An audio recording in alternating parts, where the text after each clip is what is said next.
ममता अपने बच्चे को जन्म देने के साथ अपने पति को खो देती है। पति की मौत के बाद ममता पर दुखों का पहाड़ टूट जाता है और वो बेघर हो जाती है, जिसके बाद ममता अपने छोटे से बच्चे को लेकर दर बदर की ठोकरें खाती है। इसी तरह से समय बीतता है और मेहनत मजदूरी करके ममता अपने बेटे सूरज का पालन पोषण करती है।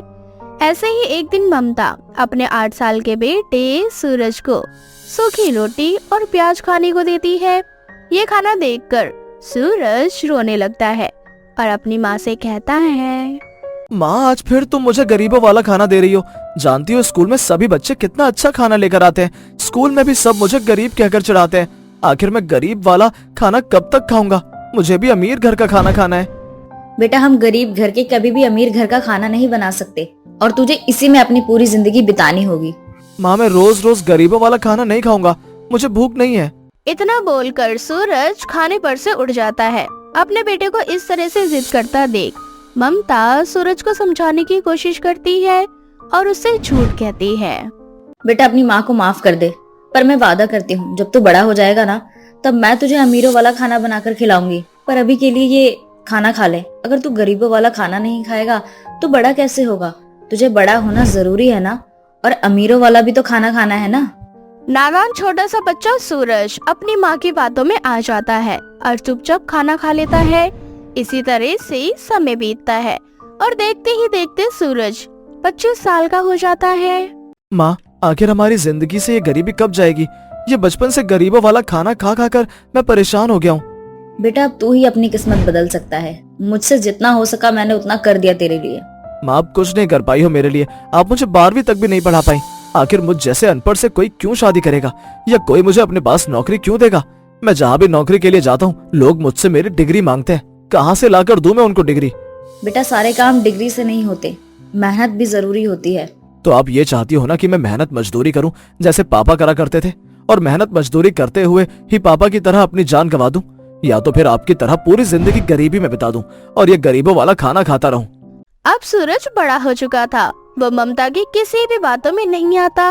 ममता सूरज को कुछ समझा पाती उससे पहले सूरज वहाँ से पहले ही बाहर चला जाता है और काम की तलाश करने लगता है। पर हर बार की तरह उसे किसी भी बड़ी कंपनी में काम नहीं मिलता, जिसके बाद ना चाहते हुए भी सूरज एक दुकान में काम करने लगता है। ऐसे ही एक दिन उस दुकान में एक बड़े घर की लड़की आती है। उसे देखकर सूरज उस पर मोहित हो जाता है और उससे बात करने की कोशिश करता है। मैं इस लड़की से कैसे बात करूं? कैसे ऐसे अपने दिल की बात बताऊं? नहीं, मेरा इससे बात करना सही नहीं होगा। कहाँ मैं एक गरीब और ये पढ़ी लिखी अमीर, भला ये मेरी बात क्यों सुनेगी?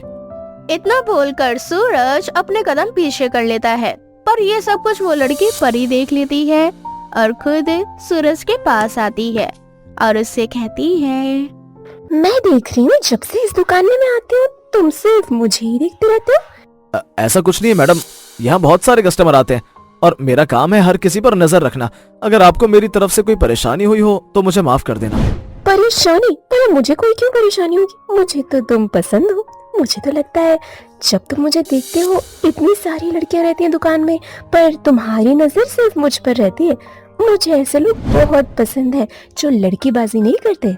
इतना बोलकर परी तो वहाँ से चली जाती है, पर सूरज शर्मा जाता है और उसे समझ नहीं आता कि आखिर परी ने उससे ऐसा क्यों कहा। अब सूरज सारी रात इसी सोच में डूबा रहता और मन ही मन मुस्कुराता।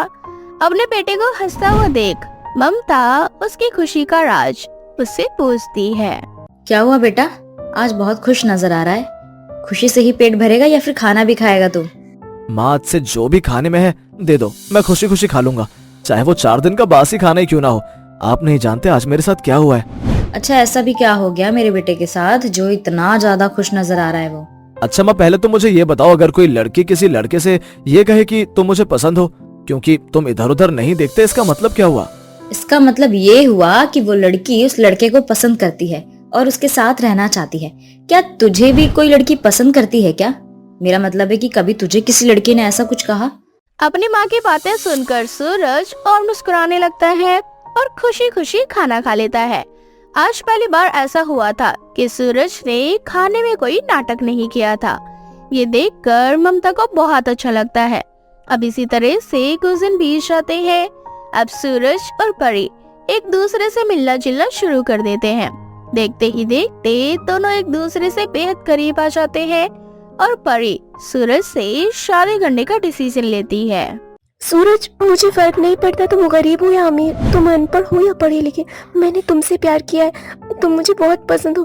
क्या तुम इसी तरह से हमेशा मेरे साथ रहोगे?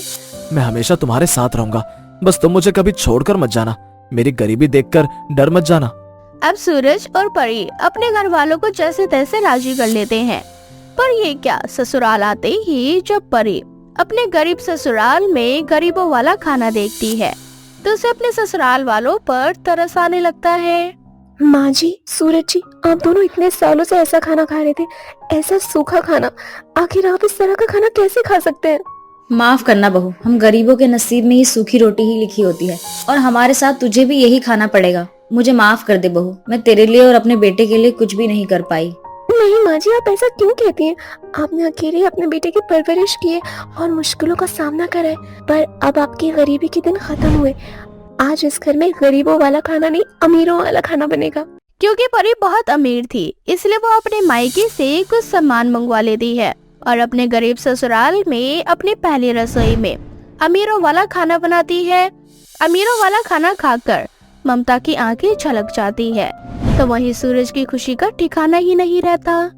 सही कहते हैं लोग, बहू लक्ष्मी होती है घर की। तेरे आते ही मैंने और मेरे बेटे ने अमीरों वाला खाना खाया।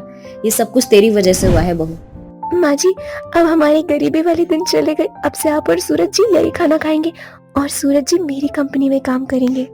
परी के आने के बाद सूरज की जिंदगी से गरीबी चली जाती है और वो अपनी बीवी परी की कंपनी में काम करता है और उसकी कंपनी को आसमान की ऊंचाइयों तक पहुंचाता है। विभा देवी, जो कि बहुत ही ज्यादा दयालु किस्म की बूढ़ी औरत थी, उसे बच्चों से बहुत ही ज्यादा लगाव था।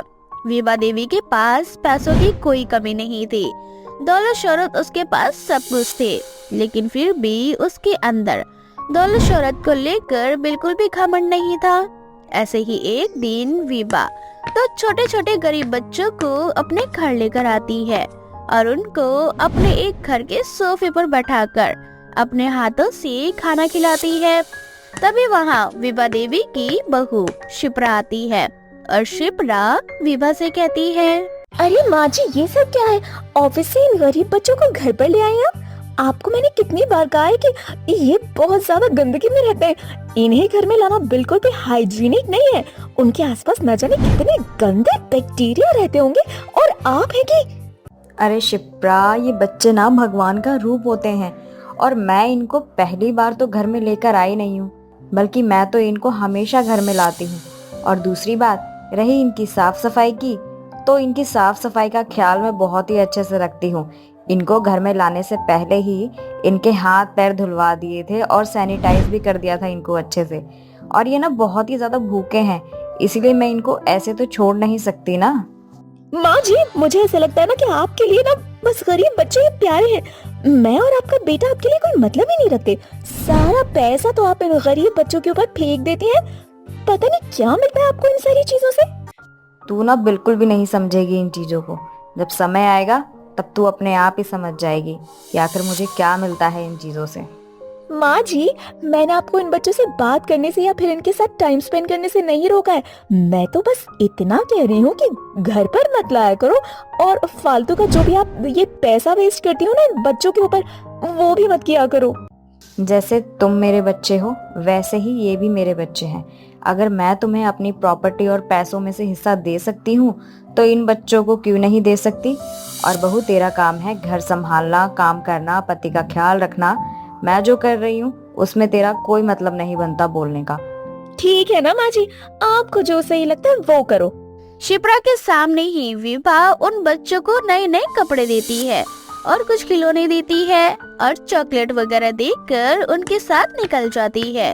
ये देखकर शिप्रा को बहुत गुस्सा आता है। थोड़ी देर बाद शिप्रा अपने पति मनोज के पास जाती है और कहती है, अरे मनोज, तुम अपनी माँ को समझाओगे या नहीं? अरे ये सारा का सारा पैसा ऐसे ही पानी की तरह बहाती रहेगी। क्या हुआ?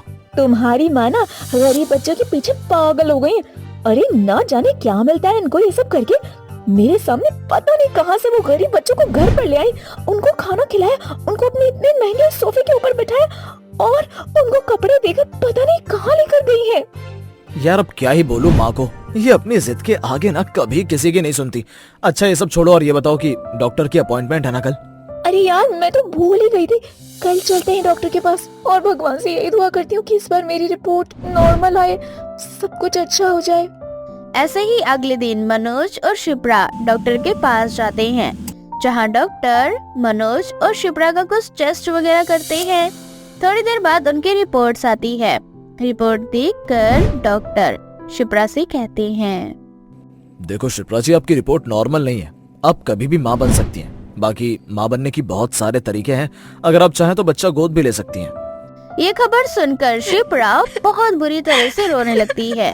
थोड़ी देर बाद दोनों पति पत्नी घर को आ जाते हैं। घर आने के बाद जब विभा को ये पता चलता है तो विभा शिप्रा को समझाती हुई उससे कहती है, उदास मत हो बहू, क्या पता कुदरत को यही मंजूर था, और मेरी बात मान तो तू बच्चा गोद ले ले। जिस बच्चे के सर पे माँ बाप का साया नहीं होगा, अगर उस बच्चे को तेरा माँ का प्यार मिल जाएगा तो और क्या चाहिए इस दुनिया में। नहीं माँ जी, मुझे कोई बच्चा गोद नहीं लेना। अगर भगवान ने किस्मत में बांझ रहना ही लिखा है तो मैं ऐसे ही रहूंगी, मुझे किसी और का खून नहीं अपनाना। तू ये कैसी बातें कर रही है बहू? जरूरी नहीं होता कि अगर हमने अपनी कोख से उस बच्चे को जन्म दिया है तो ही हम माँ कहलाएंगे। माँ जी, जब आपके साथ वो सारी चीजें होती तब आपको पता चलता दूसरों के लिए इतनी बड़ी बड़ी बातें करना बहुत आसान होता है। जिस दौर से आज मैं गुजर रही हूँ, अगर वही आपके साथ होता ना तब आपको पता चलता कि मैं अभी कैसा महसूस कर रही हूँ। बहू, जिस सिचुएशन से तू गुजर रही है ना, उस सिचुएशन से मैं बहुत समय पहले गुजर चुकी हूँ। ये आप क्या कह रही है माँ जी? फ्लैशबैक। विभा अपनी बहू को अपने अतीत की कुछ बातें बताने लगती है।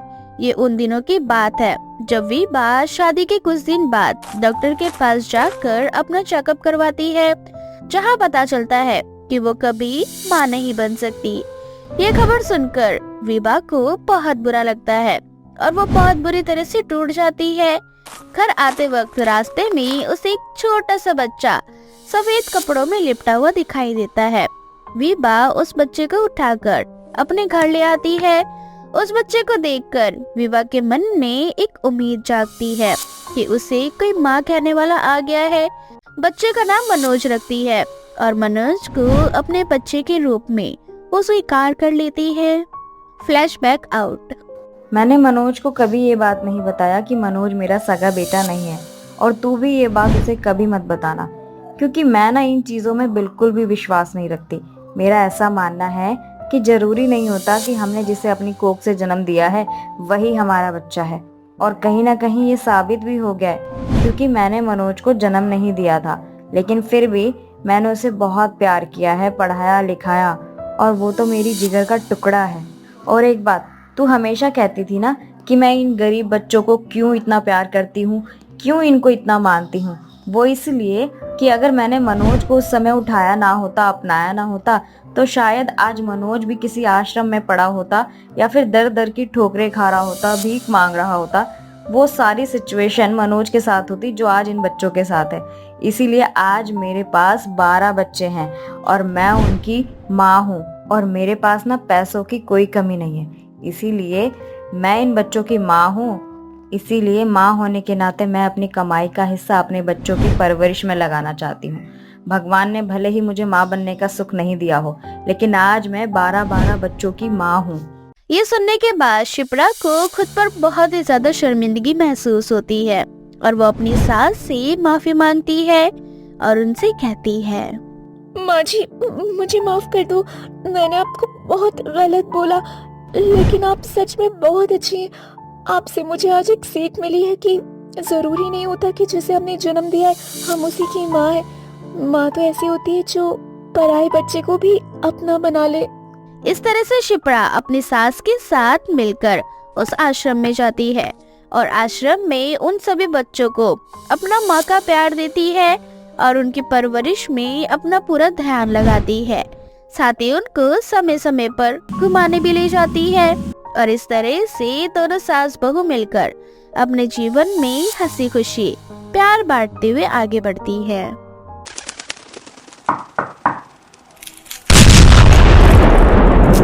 चूचू चिड़िया की कहानी।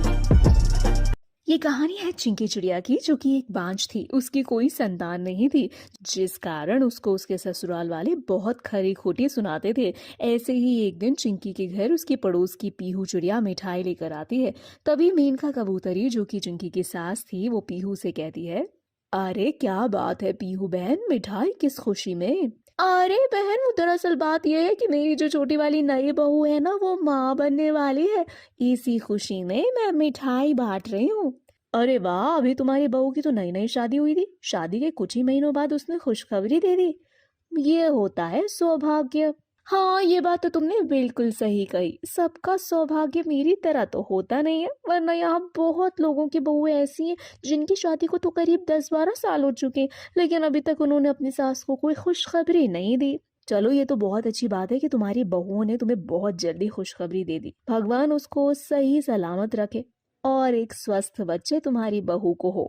पीयू के जाने के बाद मेनका चिंकी को बहुत सुनाती है और कहती है, देख लिया तूने, अरे हमारे पूरे समाज में नाक कटवा के रख दी। सारी बिरादरी में सब हंसते हैं मुझ पर कि तेरी बहू बांझ है।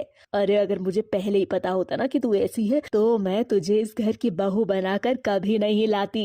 मेरा भी मन करता है कि मेरे घर में बच्चे हो। माँ जी, मन तो मेरा भी करता है, लेकिन ये सारी चीजें मेरे हाथ में थोड़ी ना है। मैं तो भगवान से सिर्फ प्रार्थना करती हूँ, अब तो मेरी गोद में एक छोटा सा बच्चा दे दो। सब्र का बांध टूटा जा रहा है। मेरा तो दिल करता है कि कभी कभी अपनी जान भी दे दो। ऐसी जिंदगी जीने का क्या ही मतलब, जहाँ माँ बनने का सुख प्राप्त ना हो। तेरे से ज्यादा बदकिस्मत तो मैं हूँ। सब लोग मेरा मजाक बनाते हैं कि क्या बीतती है मेरे ऊपर, ये नहीं जानती। बड़े अरमान थे मेरे कि जब मेरी बहू आएगी तो मुझे नाती पोता खिलाने को मिलेगा, लेकिन अफसोस कि अरमान सिर्फ अरमान ही रह गए। बेचारी चिंकी आए दिन किसी ना किसी के मुंह से ताने सुनती ही रहती। ऐसे ही समय बीतता जाता है। एक दिन चिंकी रोते हुए मंदिर जाती है। उस मंदिर में रोते हुए वो भगवान से प्रार्थना करती है और कहती है, हे प्रभु, ऐसा कौन सा पाप किया था मैंने जिसकी सजा आप मुझे अभी तक दे रहे हो? या तो मुझे अपने पास बुला लो या मुझे माँ बनने का सुख दे दो। मैं बहुत परेशान हो चुकी हूँ, अब जीने का मन नहीं करता। तभी वहाँ पर एक बूढ़ी चिड़िया आती है और वो बूढ़ी चिड़िया चिंकी से कहती है, अरे बेटा, मेरी मदद करो। मुझे मुझे तुम्हारी मदद की जरूरत है, मेरे साथ चलो। क्या हुआ माँ, सब ठीक है ना? बेटा, मुझे बताने का बिल्कुल भी समय नहीं है, तुम बस मेरे साथ चलो। तुम्हें खुद ब खुद सब कुछ पता चल जाएगा कि आखिर बात क्या है। ठीक है अम्मा। वो बूढ़ी चिड़िया चिंकी को एक घर ले जाती है जहाँ पर 12 छोटे छोटे बच्चे होते हैं। उन बच्चों को देखकर चिंकी हैरान रह जाती है और उस बूढ़ी चिड़िया से कहती है, क्या बात है अम्मा, सब ठीक तो है ना? ये इतने सारे बच्चे किसके हैं? बेटा, मेरे पास ज्यादा टाइम नहीं, बस मैं इतना कहना चाहती हूँ, अब इन 12 छोटे छोटे बच्चों की माँ तुम हो। तुम्हें इन्हें कैसे भी पालना है और बड़ा करना है, क्योंकि इन बच्चों का मेरे अलावा इस दुनिया में कोई नहीं था और अब मेरा भी समय आ चुका है जाने का। इतना बोलकर वो बूढ़ी चिड़िया वहां से गायब हो जाती है। चिंकी चिड़िया को बिल्कुल भी समझ नहीं आ रहा था कि वो इतने नन्हे नन्हे छोटे बच्चों को अपने साथ लेकर घर कैसे जाए। तभी उसे एक टोकरा नजर आता है और उस टोकरे को अपने सर पर उठाकर घर ले आती है। ये सब देखकर मेनका कबूतरी चिंकी से कहती है, ये सब क्या है बहू, ये किसके बच्चे हैं? चिंकी अपनी सास को सारी बात बताती है, जिसके बाद ये सब सुनने के बाद मेनका खुशी से चिंकी से कहती है, ये सब भगवान का करिश्मा है और तू हमेशा से यही सोचती थी ना कि तेरी झोली में एक बच्चा तो होना ही चाहिए था, लेकिन भगवान ने देख तुझे 12 बच्चों की माँ बना दिया। अब इन बच्चों की देखभाल तुझे सच्चे दिल और सच्चे मन से करनी होगी, इनको कोई कमी नहीं होनी चाहिए। अब जो लोग मेरा मजाक बनाते थे उन लोगों को मैं दिखाऊंगी, अपने 12 बच्चों की दादी हूँ मैं। माँ जी, आप बिल्कुल सही कह रही, मुझे भी बहुत खुशी मिल रही है इन बच्चों को देखकर। इस तरह से दोनों सास बहू मिलकर उन 12 बच्चों का ख्याल रखती हैं। ऐसे ही समय बीतता जाता है। एक दिन मेनका कबूतरी चिंकी से कहती है, अरे चिंकी बहू, मैं क्या सोच रही थी, चल जरा मार्केट चल कर इन बच्चों के लिए अलग अलग सुंदर सुंदर कपड़े लेकर आते हैं। अब ये थोड़े बड़े हो चुके हैं, इनके ऊपर जो आजकल के थोड़े फैशनेबल कपड़े होते हैं ना, वो अच्छे लगेंगे। तो माँ जी, अगर हम दोनों जाएंगे तो बच्चों को कौन देखेगा? एक काम करो, आप चले जाओ, अपनी पसंद से कपड़े ले आना, मैं घर पर इन बच्चों को देख लूंगी। अच्छा ठीक है, तू जरा इनका ध्यान रखना, मैं मार्केट से इनके लिए कपड़े लेकर आती हूँ। इतना बोलकर मेनका कबूतर मार्केट जाती है। चिंकी बच्चों के साथ खेल कूद में लग जाती है। उसे बच्चों के साथ बहुत अच्छा लग रहा था। थोड़ी देर बाद चिंकी बच्चों को सुलाकर किचन में खाना बनाने लगती है। मेनका कबूतरी भी मार्केट से कपड़े लेकर आ जाती है। मेनका चिंकी को कपड़े देते हुए कहती है, अरे चिंकी बहू, ये देख, मैंने अपने सभी बच्चों के कपड़े ले आई, जरा देख तो कैसे लग रहे हैं। अरे माँ जी, ये तो बहुत सुंदर कपड़े, चलो चलो बच्चों को पहना कर देखते हैं कि उनके ऊपर कैसे लगते हैं। दोनों सास बहू मिलकर जैसे ही कमरे में जाती हैं, वो देखती हैं कि 12 के 12 बच्चे वहां से गायब हो चुके हैं। ये देखकर दोनों सास बहू हैरान रह जाती हैं और तभी चिंकी रोने लगती है और रोते हुए मेनका से कहती है, माँ, मेरे बच्चे कहाँ चले गए? भगवान ने बड़ी मुश्किल से तो मुझे खुशी दी थी और अब ये खुशी एकदम से कहीं गायब हो चुकी है। इसे क्या हो रहा है माँ जी? दोनों सास बहू मिलकर रोने लगती हैं। तभी वहां शिवजी प्रकट होते हैं और शिवजी बड़े ही प्रसन्न होकर चिंकी से कहते हैं, दुखी मत हो चिंकी, मैं तुमसे बहुत ज्यादा परेशान हो चुका हूँ और इतने दिनों तक तुम जिन 12 बच्चों की सेवा कर रही थी, वो दरअसल मेरे ही 12 रूप थे। गरीबी में भी तुमने उन बच्चों को बहुत ही अच्छे से पाला पोसा और बड़ा किया। उन बच्चों के पीछे मैं छिपा हुआ था और तुम मेरी ही सेवा कर रही थी। मैं तो सिर्फ तुम्हारी परीक्षा ले रहा था। तुम इस परीक्षा में सफल हो। मैं तुम्हें वरदान देता हूँ, तुम जल्दी ही अपनी कोख से एक स्वस्थ बच्चे को जन्म दोगी। इतना बोलकर भगवान शिव वहां से चले जाते हैं। ऐसे ही समय बीता जाता है और एक दिन पता चलता है कि चिंकी माँ बनने वाली है। पूरे घर में खुशियों का माहौल था। चिंकी की सास और उसका पति दोनों मिलकर चिंकी की खूब सेवा करते और देखभाल करते करते 9 महीने बीत जाते हैं। 9 महीने बाद चिंकी एक बहुत ही स्वस्थ बच्चे को जन्म देती है। इस तरह से वो सभी अपने जीवन में हंसी खुशी आगे बढ़ते हैं।